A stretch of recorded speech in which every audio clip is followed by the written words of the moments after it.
समुद्र के बीच चलने वाला एक डरावना जहाज जो असल में एक जेल थी, और इस जेल को कहा जाता है दुनिया की सबसे खतरनाक जेल, क्योंकि इस जेल के अंदर ऐसे ऐसे कैदी और गैंगस्टर बंद हैं जो दुनिया का कोई भी काम कर सकते हैं। वो पलक झपकते ही किसी को भी मार सकते हैं, इसलिए उन्हें दुनिया की सबसे सेफ जेल में रखा गया है। लेकिन एक बार सोचो, अगर ये खतरनाक कैदी समुद्र के बीचों बीच वाली इस जेल से भागने की कोशिश करें तो वो भागने के लिए क्या क्या कर सकते हैं। तो कहानी शुरू होती है साउथ कोरिया के एक एयरपोर्ट से। समय था 2017 का। आज इस एयरपोर्ट पर बहुत सारे रिपोर्टर की भीड़ लगी हुई थी, क्योंकि आज फिलीपींस से एक प्लेन के जरिए करीब 40 के आसपास खतरनाक कैदियों को यहाँ लाया जाने वाला था। कुछ ही देर में वो प्लेन कोरिया के एयरपोर्ट पर लैंड करता है और बहुत से लोग उन कैदियों को देखने के लिए वहां इकट्ठा हुए थे। लेकिन उसी भीड़ के बीच एक आदमी काफी देर से खड़ा था। जैसे ही वो कैदी अंदर आते हैं, वही आदमी अचानक एक कैदी पर झपट पड़ता है। वो पुलिस की सारी सेफ्टी तोड़कर उस कैदी को मारने की कोशिश करता है। पुलिस उसे रोकने की पूरी कोशिश करती है, लेकिन उस आदमी के पास एक बहुत बड़ा बम था और थोड़ी ही देर में वो बम को ब्लास्ट कर देता है। वो धमाका इतना जबरदस्त था कि उस धमाका में पुलिस, आम लोग, सबके सब मारे जाते हैं। इस घटना के बाद लगभग 5 साल बीत गए। समय था 2022। हम उसी समुद्र पर पहुंचते हैं जिससे फिलीपींस से वो खतरनाक कैदी आए थे। पिछली बार जैसी कोई घटना फिर न हो, इसी वजह से इस बार निर्णय लिया गया कि उन्हें फ्लाइट से नहीं बल्कि समुद्र रास्ते से कोरिया लाया जाए। उनके साथ करीब 20 पुलिस यूनिट भी तैनात कर दी गई। हर यूनिट के पुलिस बहुत पावरफुल थे ताकि किसी भी हाल में कोई कैदी भाग ना पाए। जिस जहाज में उन्हें ले जाया जाना था वह भी असल में दुनिया की सबसे सेफ जेल जैसा ही था। वहाँ कैदियों की सिक्योरिटी के लिए हर व्यवस्था मौजूद थी। वह जहाज एक कार्गो शिप था। अब हर कैदी को समुद्र पर लाया गया। आज वहाँ लगभग 47 कैदी थे। ये सभी अपराध करके बचने के लिए फिलीपींस भाग गए थे, पर अब इन्हें कोरिया वापस लाया जा रहा था। यहाँ के हर कैदी बहुत हिंसक थे। उनके दिलों में कोई दया नहीं थी। वे किसी भी अन्य कैदी या इंसान से कम नहीं थे। किसी को भी जानवर की तरह काट डालना और किसी की जिंदगी छीन लेना इनके लिए कोई बड़ी बात नहीं था। और आज ये सारे कैदी इस जहाज से भागने का पूरा प्लान बनाकर आए हैं। उन्होंने पहले से ही हर चीज की तैयारी कर रखी थी। लेकिन इन सभी कैदियों में सबसे डरावना कैदी था एक आदमी जिसका नाम था पार्क, जिसने अब तक करीब 30 औरतों का रेप करके उन्हें मार डाला था। वो बहुत ही बेहुदा और घमंडी किस्म का इंसान था। जब डोसुक नाम का एक पुलिस अफसर उससे उसके अपराधों के बारे में पूछताछ कर रहा था, तब पार्क के चेहरे पर जरा भी पछतावा नहीं था, बल्कि वो कह रहा था कि उसने ये सब किया क्योंकि उसके पास ताकत थी। उसने डोसुक को भी बहुत उल्टी सीधी बातें कही। ये सुनकर डोसुक बुरी तरह गुस्से में आ गया और उसने वहीं पर पार्क की पिटाई कर दी। लेकिन पार्क ने भी गुस्से में डोसुक के ऊपर थूक दिया, जिससे डोसुक और भड़क गया और उसने सबके सामने उसे फिर से पीटा और सख्त चेतावनी दी कि आगे कभी पुलिस से भिड़ने की कोशिश न करे।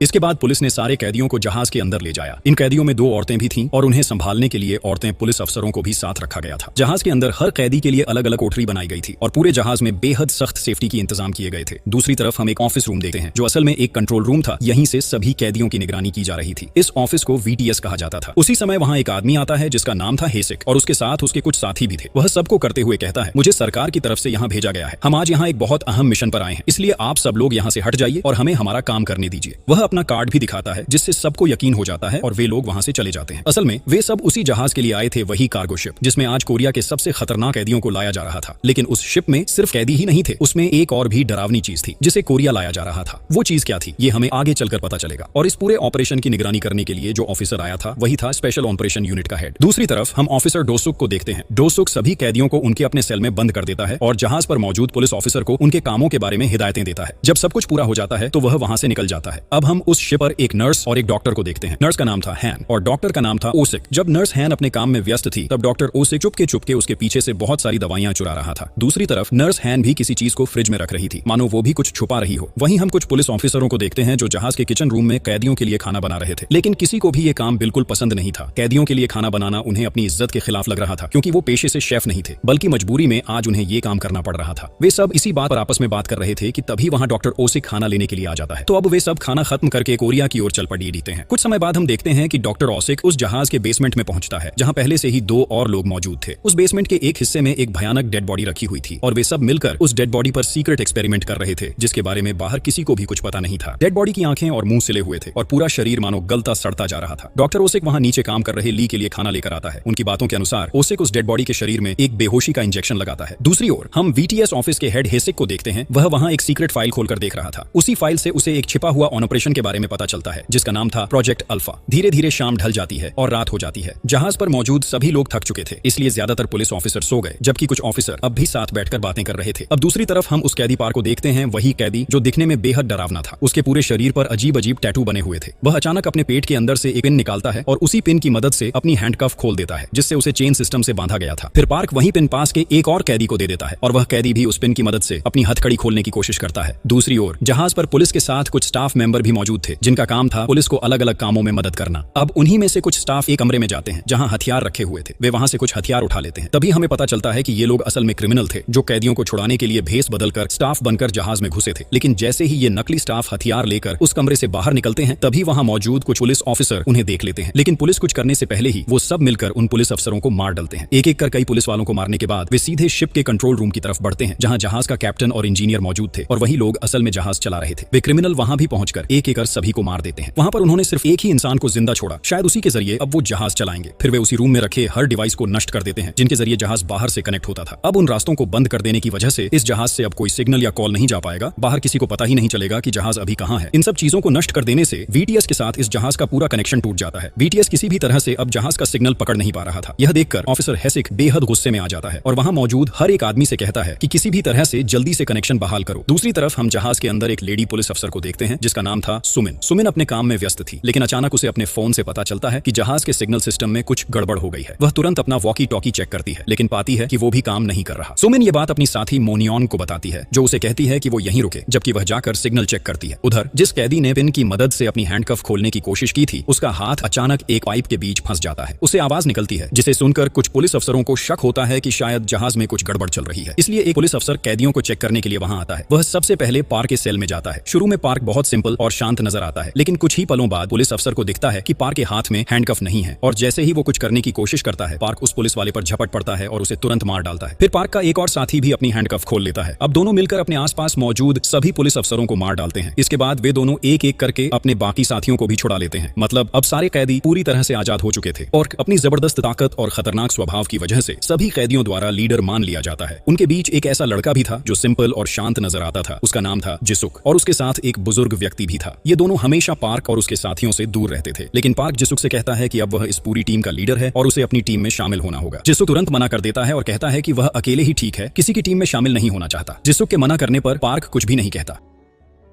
दूसरी ओर हम डॉक्टर ओसिक को देखते हैं जो अपना काम खत्म करके बेसमेंट से बाहर निकल रहा था। तभी उसे सुमिन वही पुलिस अफसर देख लेती है। सुमिन को उस पर शक हो गया क्योंकि इतनी रात में बेसमेंट में जाना कोई नॉर्मल बात नहीं थी। इसलिए सुमिन ने अपनी गन तानकर डॉक्टर ओसिक से सवाल करना शुरू किया। ठीक इसी समय ऊपर की फ्लोर पर 3 पुलिस अफसर थे। उन्होंने ऊपर से सुमिन को बताया कि यह वही डॉक्टर है जो अपने जरूरी काम के लिए बेसमेंट में गया था और वह कोई क्रिमिनल नहीं है। ये सुनकर सुमिन उसे छोड़ देती है लेकिन तभी सबने कंट्रोल रूम की छत पर किसी को देखा जो वहां खड़ा होकर जहाज की तार काट रहा था। ये देखकर उनका शक बढ़ गया और सभी तुरंत शिफ्ट के कंट्रोल रूम में चले गए जहां पहले से ही क्रिमिनल्स बैठे थे और उन्होंने गन उठाकर लड़ाई के लिए तैयारी कर ली। जैसे ही पुलिस वहां पहुंची वे क्रिमिनल्स पर हमला कर देते हैं। चूंकि पुलिस बहुत कुशल थी इसलिए शुरू में वे क्रिमिनल्स को अच्छी तरह रोक पा रहे थे लेकिन कुछ क्रिमिनल पीछे से आकर कुछ पुलिस अफसरों को मार डालते हैं जिससे पुलिस को मजबूरन उनका जवाबी हमला करना पड़ता है। फिर देखा गया कि उस लड़ाई में कई पुलिस वाले और कई क्रिमिनल मर चुके थे इसलिए कुछ ही देर में सभी ने लड़ाई रोक दी। लेकिन उन पुलिस वालों में सुमेन बहुत चालाक था। वह तुरंत अपने प्लान के मुताबिक क्रिमिनल्स पर पलटवार करता है। फिर वो और उसके साथी मिलकर कंट्रोल रूम में मौजूद सारे क्रिमिनल्स को मार देते हैं और इस तरह कंट्रोल रूम पूरी तरह उनके कब्जे में आ जाता है। कंट्रोल रूम के एक कोने में वही बंदा बैठा था जिसे क्रिमिनल्स ने जहाज चलाने के लिए जिंदा छोड़ा था। वह घायल हालत में था। सुमेन उसे देकर उसके पास जाता है। उस घायल आदमी ने सुमेन को बताया कि क्रिमिनल्स ने जहाज के सारे सिग्नल डिवाइस नष्ट कर दिए हैं और बाहरी कांटेक्ट के रास्ते भी बंद कर दिए हैं। असल में ये क्रिमिनल्स भागने की साजिश रच रहे हैं। जब यह जहाज किसी दूसरे जहाज के पास पहुंचेगा तो वे दूसरी जहाज में जाकर भागने की कोशिश करेंगे। लेकिन अब कोरिया के वीटीएस के पास कांटेक्ट करने का एकमात्र रास्ता बचा है और वह है जहाज के बेसमेंट के जरिए। बेसमेंट में एक छिपा हुआ डिवाइस होता है जो सिग्नल भेज सकता है और वहां एक सैटेलाइट फोन भी मौजूद है जिसके जरिए वे कोरिया में सिग्नल भेज सकते हैं। इससे वीटीएस उनके लिए इमरजेंसी मदद भेज सकेगा। यह जानकर सुमिन अपने साथियों के साथ बेसमेंट की तरफ बढ़ती है। दूसरी ओर डॉक्टर ओसिक डर के मारे अपने कमरे में वापस चला आता है जहां नर्स हैन मौजूद थी। वह हैन के साथ किसी विषय पर बातचीत कर रहा था। इसी बीच हम देखते हैं कि कैदी पूरी तरह से अपने फ्लोर पर आजाद हो चुके थे। उन्होंने वहां मौजूद सभी पुलिस अफसरों को मार दिया और उनकी लाशों को फ्रीजर में बंद कर दिया। अब कैदी जहाज के चारों तरफ घूमकर हालात का जायजा ले रहे थे। इसी दौरान पार्क अपने साथियों के साथ चलते हुए जहाज के बेसमेंट तक पहुंच जाता है लेकिन वहां पहले से ही 2 लोग मौजूद थे जो डॉक्टर के एक्सपेरिमेंट में मदद कर रहे थे। तो वे लोग बेसमेंट में डेड बॉडी पर एक्सपेरिमेंट कर रहे थे लेकिन जैसे ही उन्होंने डेड बॉडी में एक नई दवा डाली थोड़ी ही देर बाद डेड बॉडी हिलने लगी। शुरुआत में उन्हें लगा कि यह सिर्फ उनकी कल्पना है इसलिए उन्होंने इसे ज्यादा सीरियसली से नहीं लिया। इस बीच सभी क्रिमिनल्स बेसमेंट में पहुंच चुके थे। वे वहां इसलिए आए थे ताकि सैटेलाइट फोन ढूंढ सकें। बेसमेंट में कुछ जहाज के इंजीनियर भी मौजूद थे लेकिन पार्क और उसके साथी उन इंजीनियरों को मार देते हैं। इसके बाद पार्क एक और इंजीनियर से सैटेलाइट फोन के बारे में पूछता है। पार्क और उसके साथियों की हत्या देकर इंजीनियर बहुत डर जाता है और तुरंत उन्हें बताता है कि फोन बेसमेंट के ऊपर के कमरे में रखा है। पार्क और उसके साथी उस कमरे में चले जाते हैं और सैटेलाइट सैटेलाइट फोन ढूंढ निकालते हैं। फिर वे सब मिलकर उस फोन को तोड़ देते हैं ताकि जहाज पर कोई भी बाहर से कांटेक्ट न कर सके और उन्हें आसानी से भागने का मौका मिल सके। इसके अलावा वे धीरे धीरे जहाज पर मौजूद पुलिस अफसरों को क्रूरता से मारते हुए आगे बढ़ते हैं। अब जहाज पर मौजूद बाकी पुलिस भी समझ जाती है कि बेसमेंट में शायद हमला हुआ है, इसलिए वे सभी उस तरफ दौड़ते हैं। शुरू में उनकी संख्या कम थी, लेकिन रास्ते में वे और पुलिस अफसरों को पाते हैं। असल में यह कार्गो शिप बहुत बड़ी थी, इसलिए यहाँ कई लोग एक साथ मौजूद थे। अब कई पुलिस अफसर इकट्ठे हो जाते हैं और सब मिलकर बेसमेंट की तरफ बढ़ते हैं। दूसरी ओर बेसमेंट में पार्क अपने साथियों के साथ बैठा था। वह वहाँ एक इंजीनियर को टॉर्चर कर रहा था। ठीक उसी समय पुलिस अफसर बेसमेंट में पहुंचते हैं और समझ जाते हैं कि सभी कैदी अब आजाद हो चुके हैं। पुलिस फिर उन्हें फिर से काबू में करने की कोशिश करती है, लेकिन पार्क और उसके साथी इतने खतरनाक थे कि वे तुरंत पुलिस पर झपट पड़ते हैं। पुलिस अफसर चाहे कितने भी कुशल हों, वे इनके सामने टिक नहीं पा रहे थे। पार्क लगातार उन्हें गोली मारते रहता है। इसी बीच एक पुलिस अफसर भागने की कोशिश करता है, लेकिन अचानक उसके सामने वही भयानक डेड बॉडी आ खड़ी होती है जो अब फिर से जिंदा हो चुकी थी। असल में उस बॉडी पर एक बेहद खतरनाक एक्सपेरिमेंट किया गया था जिसका नाम था प्रोजेक्ट अल्फा। ऐसी डेड बॉडी को अल्फा कहा जाता है। यह अल्फा उस आदमी को इतनी ताकत से मारता है कि एक ही वार में वह आदमी तुरंत मर जाता है। अल्फा असल में दुनिया का सबसे खतरनाक जीव है। इसे मारना असंभव है। इसका शरीर मानो पूरी तरह लोहे का बना हो। गोलियां या चोटें कोई असर नहीं करती। हालांकि इसकी आंखें पूरी तरह से गई थीं, फिर भी यह आसपास मौजूद इंसान की मौजूदगी और शरीर का टेम्परेचर महसूस कर सकता है। इसका मुख्य काम है कि सामने जो भी मिले उसे मार देना। अल्फा लोमड़ी की तरह चालाक और समझदार था और इसकी ताकत एक आम इंसान से 10 गुना पावरफुल थी। अब अल्फा धीरे धीरे बेसमेंट की तरफ बढ़ता है जहां पुलिस और क्रिमिनल आपस में लड़ाई कर रहे थे। लेकिन जैसे ही उन्होंने अल्फा को देखा, सभी तुरंत ठहर गए और लड़ाई की सारी घमाघमी वहीं रुक गई। शुरू में किसी को भी यह समझ नहीं आ रहा था कि यह इंसान है या कोई और क्रीचर्स। हालांकि पार्क शुरू में अल्फा से बिल्कुल भी डर नहीं रहा था, लेकिन कुछ ही देर में अल्फा एक एक कर सभी को मारना शुरू कर देता है। ये इतनी खतरनाक तरीके से मार रहा था कि वहां मौजूद हर कोई डर गया। अल्फा जो भी सामने आता उसे मार डालता। इस अल्फा के भयानक रूप को देखकर पार्क डर के मारे वहां से भागने की कोशिश करता, लेकिन अल्फा उसे पकड़ लेता और बहुत बुरे तरीके से मार देता।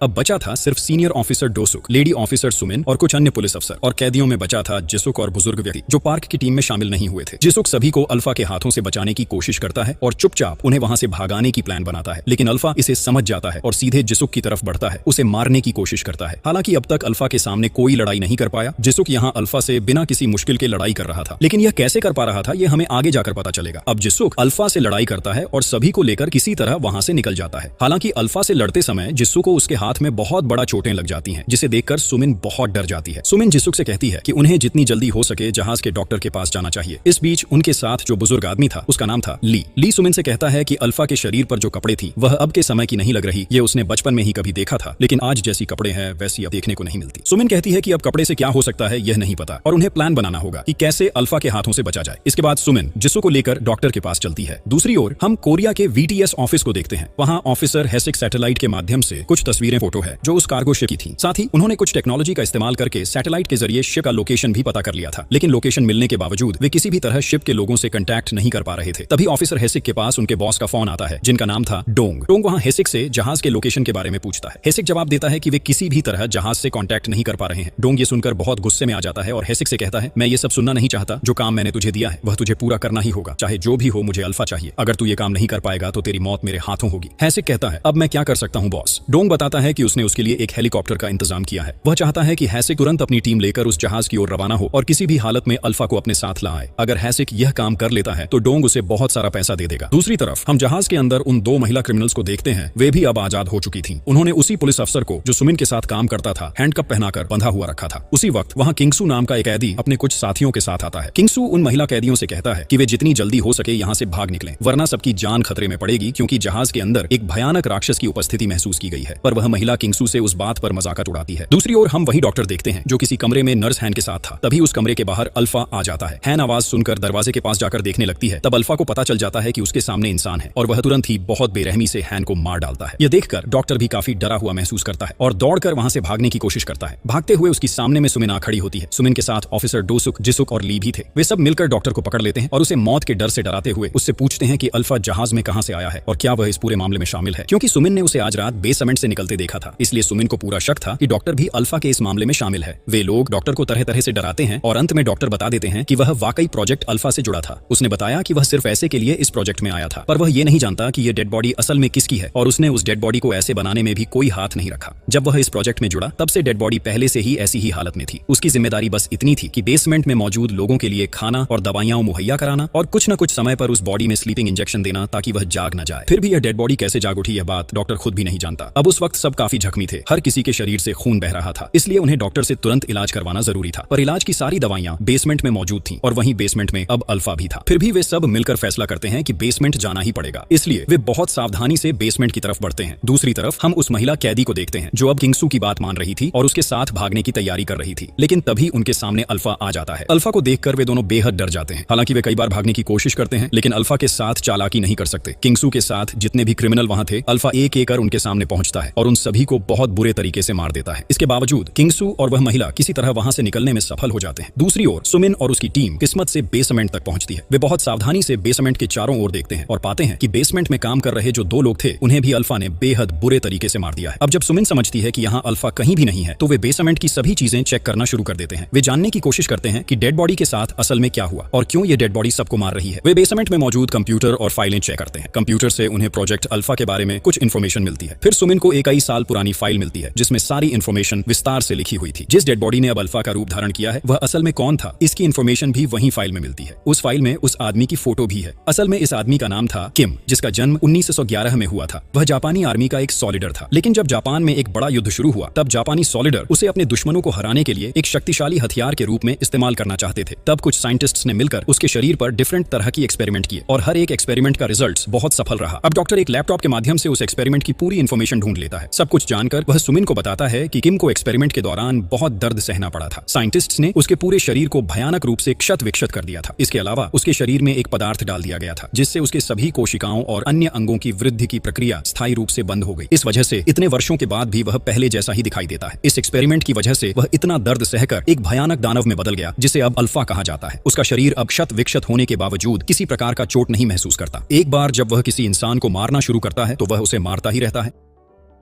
साइंटिस्ट्स ने इसे इस तरह बनाया ताकि वे अपने काम के लिए अल्फा का इस्तेमाल कर सकें। इसके बाद वे सब वहां एक और फाइल देखते हैं जिसमें जिसुक की एक ऑपरेशन की फोटो होती है। उसे देखकर उसकी पिछली जिंदगी की कुछ बातें अचानक याद आने लगती हैं। समय था 1943 जब जापान में युद्ध चल रहा था। हम एक लैब के अंदर एक एक्सपेरिमेंट को देखते हैं जहां कुछ डॉक्टर एक इंसान पर एक्सपेरिमेंट कर रहे थे। यह भी प्रोजेक्ट अल्फा का हिस्सा था। वे किसी इंसान को अल्फा बनाने की कोशिश कर रहे थे। एक डॉक्टर वहां जापानी मिलिट्री के लीडर को बताता है कि उनका एक्सपेरिमेंट सक्सेसफुली पूरा हो गया है। यह आदमी अब पूरी तरह से अल्फा में बदल जाएगा। अल्फा बनने के लिए बदलाव उसके शरीर में कर दिए गए हैं। ये सुनते ही सारे मिलिट्री ऑफिसर डॉक्टरों की सराहना करने के लिए ताली बजाने लगते हैं। लेकिन कुछ ही क्षणों में वह आदमी जिसे अल्फा बनाना था जाग उठता है। वहां मौजूद कोई भी यह नहीं समझ पा रहा था कि क्या हो रहा है, लेकिन तुरंत ही अल्फा वहां मौजूद हर किसी को मारना शुरू कर देता है। सिर्फ कुछ सेकंडों में वह वहां मौजूद सभी को मार देता है। लेकिन वहां का मेन डॉक्टर मरने से पहले किसी तरह अल्फा को एक कमरे में बंद करने में सफल हो जाता है। दूसरी तरफ हम वर्तमान समय में जहाज के सीन को देखते हैं जहां किंगसू अपनी साथ वाली महिला के साथ भागने की कोशिश कर रहा था। वे दौड़ते हुए किसी तरह जहाज की एक लिफ्ट में पहुंच जाते हैं, लेकिन लिफ्ट जिस फ्लोर पर खुलती है वहां अल्फा खड़ा होता है। लिफ्ट में उनकी मौजूदगी महसूस करते ही अल्फा वहां पहुंच जाता है और तुरंत ही किंगसू को मार देता है। ठीक इसी समय वहां पुलिस ऑफिसर डोसुक पहुंचता है। डोसुक देखता है कि वह महिला कैदी अल्फा से बचने की कोशिश कर रही है। डोसुक दौड़कर उसके पास जाता है और उसे किचन तक सेफली पहुंचाता है। किचन में एक नॉर्मल टेम्परेचर वाला फ्रिज था। डोसुक महिला को थोड़ी देर फ्रिज में छिपने के लिए कहता है, लेकिन जब फ्रिज खोला जाता है तो देखा जाता है कि उसमें बहुत सारी डेड बॉडी रखी हुई है। ये वही डेड बॉडी है जिन्हें किंगसू के साथी क्रिमिनल्स के हाथों मारे गए कैदियों की मारकर फ्रिज में रखा गया था और जिनको पार्क नामक कैदी पहले मारकर फ्रिज में डाल चुका था। अब डोसुक उस महिला को फ्रिज में छिपाकर बाहर आता है। कुछ ही समय में वहां अल्फा पहुंच जाता है। डोसुक गन से अल्फा को मारने की कोशिश करता है, लेकिन वह किसी भी तरह सफल नहीं हो पाता। अल्फा उसके पास आता है और उसका गला दबा देता है, लेकिन डोसुक हार मानने वाला नहीं था। वह अल्फा के साथ लगातार लड़ाई करता रहता है। उनके बीच फाइट होती है जिसमें डोसुक काफी ज्यादा रूप से घायल हो जाता है। एक समय पर डोसुक में बहुत ज्यादा क्रोध और ऊर्जा जाग उठती है। वह एक चाकू लेकर अल्फा का एक हाथ काट देता है। यह काम करने के बाद वह बहुत ज्यादा खुश होता है। हालांकि अंत में अल्फा उसे मार देता है। फिर भी डोसुक के चेहरे पर अद्भुत शांति और संतोष की मुस्कान होती है। उसके बाद अल्फा सीधे उस फ्रिज के पास जाता है जहां वह महिला कैदी छिपी थी। फ्रिज के सामने अल्फा को देखकर वह भयंकर डर में पड़ जाती है। बचने के लिए वह मरे हुए इंसान की तरह नटा करती है, लेकिन ठंड और डर की वजह से उसके हाथ पांव कांप रहे होते हैं। फिर भी वह बहुत कोशिश करके खुद को कंट्रोल करती है। फिर अल्फा बिल्कुल उसके पास आता है और महिला के गाल पर हाथ फेरकर यह जांचता है कि वह जिंदा है या नहीं। महिला काफी मुश्किल से अपनी सांस रोककर छिपी रहती है। सौभाग्य से अल्फा उसे मरे हुए समझ लेता है और वहां से चला जाता है। ठीक इसी समय अल्फा बाहर से एक हेलीकॉप्टर की आवाज सुनता है। दरअसल यह वीटीएस टीम का हेलीकॉप्टर था जो अल्फा को पकड़ने के लिए आया था। वे तुरंत हेलीकॉप्टर से जहाज पर उतरते हैं। जहाज के अंदर बचे सभी लोग हेलीकॉप्टर की आवाज सुनकर बेहद खुश हो जाते हैं। वे सोचते हैं कि रेस्क्यू टीम उन्हें बचाने आई है, इसलिए सभी दौड़ते हुए हेलीकॉप्टर की ओर जाने लगते हैं। इसी बीच हम वीटीएस के ऑफिसर हेसिक और उसकी टीम को देखते हैं। सबसे पहले वहां महिला कैदी दौड़ते हुए हेसिक के पास आती है। महिला बार बार मदद की गुहार लगाती है और रिक्वेस्ट करती है कि उसे बचाया जाए, लेकिन वहां देखा गया कि महिला की चीख सुनकर हेसिक बेहद गुस्से में आ गया और उसे बचाने की बजाय उसने उसे गोली मारकर खत्म कर दिया। ठीक उसी वक्त सुमिन और उसके साथी पहुंचते हैं और हेसिक के इस कृत्य को देखकर दंग रह जाते हैं, क्योंकि एक अफसर होने के नाते उसने बिना वजह एक कैदी को मार दिया, जो बिल्कुल भी नॉर्मल बात नहीं थी। सुमिन तुरंत हेसिक की तरफ गन तानती है और उससे पूछती है कि उसने ऐसा क्यों किया। हेसिक किसी भी सवाल का जवाब दिए बिना ही उसे गोली मार देता है। फिर वह बाकी सबकी ओर मुड़कर कहता है, तुम सब एक बेकार टीम हो। तुम्हें बस एक सिंपल काम दिया गया था फिलीपींस से इस जहाज को कोरिया तक लाना, और तुम इस छोटे से काम को भी ठीक तरह से नहीं कर पाए। काम पूरा करने के लिए मुझे आना पड़ा, इसलिए अब तुम में से किसी का भी जीने का हक नहीं है। लेकिन ठीक उसी समय जिसुक वहां पहुंचता है और तुरंत हेसिक पर हमला कर देता है। देखा जाता है कि जिसुक के शरीर में दूसरों की तुलना में बहुत ज्यादा शक्ति है। वह एक एक करके हेसिक के हर साथी को मार रहा है और यहाँ तक कि हेसिक को भी मारने की कोशिश कर रहा है। ऐसा लग रहा था कि उसके मन में हेसिक के प्रति पुराना कोई गुस्सा है। लेकिन तभी हेसिक जिसुक के शरीर पर एक निशान देखता है जो कि एक सील नंबर था। इसे देखकर हेसिक तुरंत समझ जाता है कि जिसु पर भी किसी समय अल्फा प्रोजेक्ट का एक्सपेरिमेंट किया गया था, लेकिन शायद वह एक्सपेरिमेंट के दौरान भागकर बच गया था। अब हम जिसुक के अतीत का एक फ्लैशबैक देखते हैं। उस समय जिसुक एक बेहद खतरनाक गैंगस्टर था जिसके लिए किसी इंसान को मारना बिल्कुल भी मुश्किल नहीं था। लेकिन एक दिन अचानक जिसुक को बेहोश कर दिया जाता और उसे जापानी मिलिट्री द्वारा पकड़ लिया जाता। जब जिसुक का होश लौटता है वह खुद को एक एक्सपेरिमेंट लैब में पाता है जहां उसका पूरा शरीर कट छेदन की स्थिति में था। वहीं उसके साथ कई अन्य लोगों पर भी एक्सपेरिमेंट चल रहा था। तभी एक डॉक्टर उसके पास आता है और उसके गले में एक इंजेक्शन डाल देता है। इसके तुरंत बाद उसका शरीर जोर जोर से कांपने लगता है। उसके कान और मुंह से खून बहने लगता है। कुछ ही समय में उसकी आंखें पूरी तरह नीली हो जाती हैं और ऐसा लगता है कि वह मर चुका है। लेकिन एक्सपेरिमेंट के दौरान मरने वाले सभी लोगों को एक ट्रक में भरकर खेत में ले जाया जाता है जहां उनका उपयोग जानवरों के खाना के रूप में किया जाता है। जब जिसुक को भी उसी खेत में फेंक दिया जाता है, कुछ समय बाद उसका होश लौटा है, यानी वह वास्तव में मर नहीं गया था। जिसुक तुरंत वहां से भाग निकलता है अपनी जान बचाते हुए। असल में उसके अंदर अल्फा के कुछ इंजेक्शन लगाए गए थे जिससे उसकी उम्र कभी बढ़ी ही नहीं, पर क्योंकि उस पर पूरा एक्सपेरिमेंट अधूरा रह गया था इसलिए उसमें इंसान और अल्फा दोनों तरह की शक्तियां थी। और यह पूरा सच जिसुक ने सबके सामने छिपाकर रखा हुआ था। वह वहां से भागकर एक बिल्कुल नई जिंदगी जीने लगा। सारे बुरे काम छोड़ दिए, अपनी गर्लफ्रेंड से शादी कर ली और कुछ सालों बाद उनका एक बेटा भी हुआ।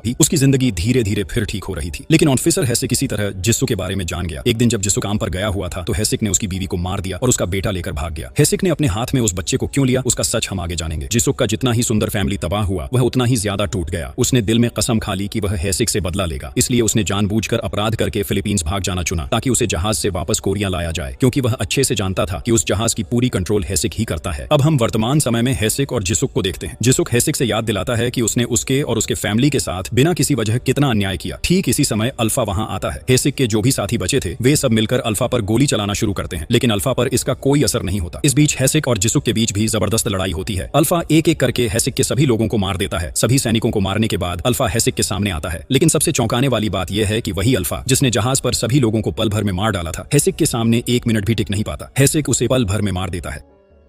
असल में हेसिक भी अल्फा प्रोजेक्ट के एक्सपेरिमेंट में शामिल था, इसलिए वह जानता था कि अल्फा को कैसे हराया जाए। यही वजह है कि उसने अल्फा को इतनी आसानी से हरा दिया। अब हम देखते हैं कि जहाज में सिर्फ दो ही लोग बचे थे, जिसुक और हेसिक। हेसिक यहाँ तक कि जिसुक को भी मारने की कोशिश कर रहा था। हेसिक पहले जिसुक पर बहुत हमला करता है जिससे जिसुक का पूरा शरीर घायल हो जाता है। लेकिन जब जिसुक अपनी पत्नी और बच्चे की याद करता है तो वह जैसे पागलों की तरह हो जाता है। उसके अंदर अल्फा की शक्ति आ जाते हैं और वह लगातार हेसिक को मारता रहता है। दोनों की लड़ाई जहाज के डेक तक पहुंचती है। यहाँ लड़ाई इतनी जबरदस्त होती है कि हेसिक सीधे पानी में गिर जाता है। जिसुक भी हेसिक को मारने के लिए पानी में छलांग लगाता है और अंततः हेसिक को मार देता है। इस तरह उसके सालों का प्रतिशोध का आग आज बुझता है। इसके बाद कहानी हमें एक सीक्रेट आइलैंड पर ले जाती है जहां हेसिक का बॉस डोंग एक गोडाउन में है। उसने हेसिक को अल्फा को उसके पास लाने के लिए भेजा था। यहाँ वह कई लोगों के साथ एक खास आदमी को अपने गोदाम में पेश करने वाला है। अब हम देखते हैं कि एक छोटा लड़का बंद है जो अब बड़ा होकर अपने पिता की तरह ही शक्तिशाली हो गया है। जिसुक जो खुद अल्फा था का बेटा भी सुपर ह्यूमन बनकर जन्मा है, लेकिन यह नॉर्मल अल्फा से कहीं ज्यादा खास है क्योंकि वह जेनेटिक रूप से अल्फा ह्यूमन है और असंभव कार्य भी कर सकता है। हेसिक ने जिसुक के बेटे को बंदी बनाया ताकि वह उसे अपने हथियार के रूप में इस्तेमाल कर सके और खुद ज्यादा शक्तिशाली बन सके। दूसरी ओर हम जिसुक को देखते हैं जो समंदर से उस द्वीप पर पहुंचता है जहां उसके बेटे को गोडाउन में बंद किया गया है। जिसुक कई वर्षों से अपने बेटे की तलाश में था, लेकिन उसे यह पता नहीं था कि उसका बेटा इसी द्वीप पर है। जिसुक सीधे वहां से निकल पड़ता है अपने बेटे को बचाने के लिए और इसी अधूरी अंत के साथ कहानी समाप्त